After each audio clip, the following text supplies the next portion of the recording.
Hello, welcome back. Sorry I haven't posted in a while.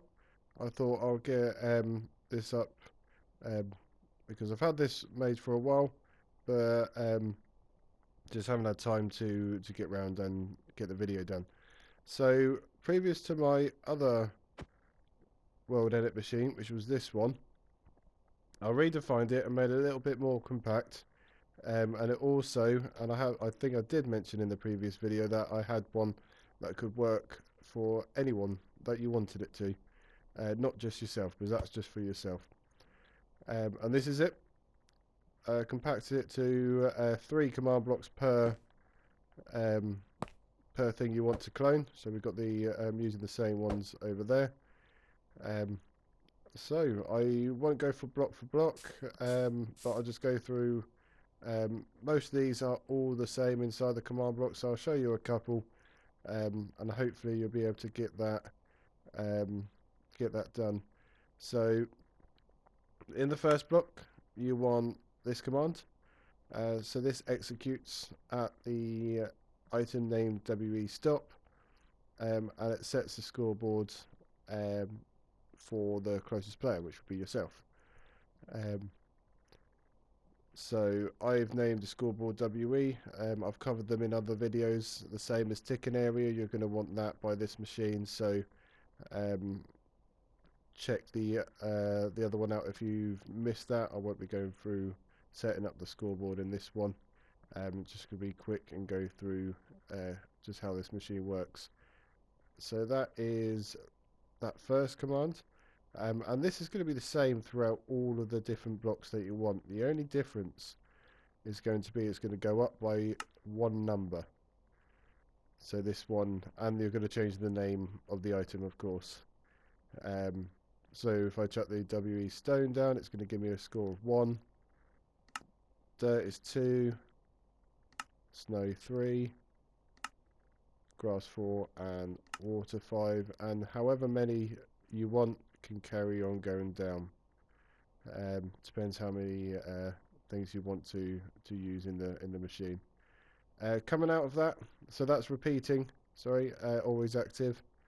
And then this is chain conditional, always active, and you're going to kill the item. So it doesn't stay around giving the score to loads of other people. Because that would be a mess. So it kills it, which happens pretty much instantly. So just the same, they all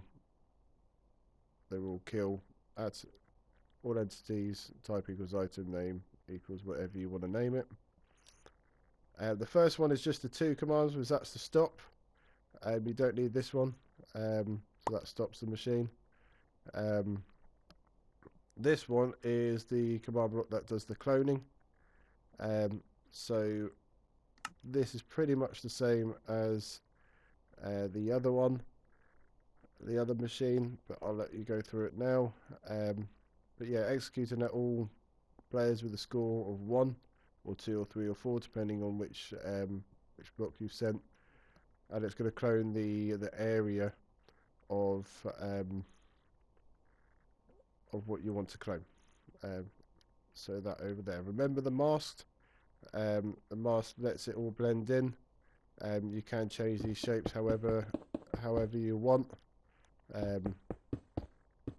So I'm just going to use that. There we go. I'll show you a couple more, and then I'll show you the water, because the water's different. So they all the same. Very simple. They're all side by side, so the commands, the coordinates are quite similar. Just they change on, I believe it's the x-axis for me. Yeah. But if you do it that way, you're changing the z-axis. Some people I've seen who put this together, build it on top of each other, which is quite easy, because then the x and z coordinates stay the same. It's just the y, which can be a little easier. Depends on where you want to put this in your world. And some other ideas people were coming up with were building this in a new world, and then saving that as say world edit, and then whenever they wanted to start a new world, they would just copy that one, then you don't have to keep building the machine, you just copy it. So that was quite a good idea.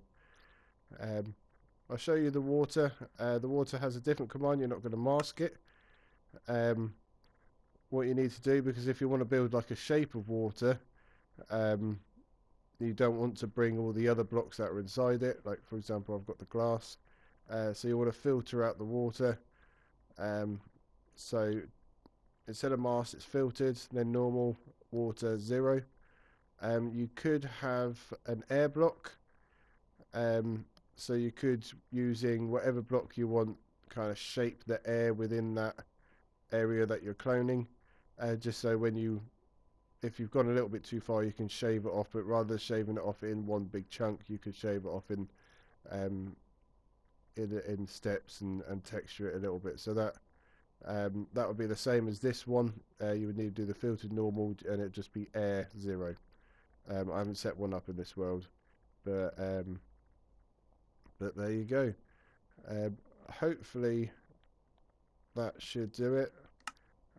If you miss anything, just skip back and pause the video, but I'll show you again this working quickly. So it works instantly. Grass, snow, probably put a bit of stone on this. So where's my stone? That one. Get rid of that water. Dirt again, and then the stop. So that is my latest world edit, or world painter, mountain painter, whatever you want to call it. Makes it a little bit easier. People have been using this. I've been helping a few people out get this into their world, and they've created some awesome creations with it. So thank you very much for watching, and I shall see you soon.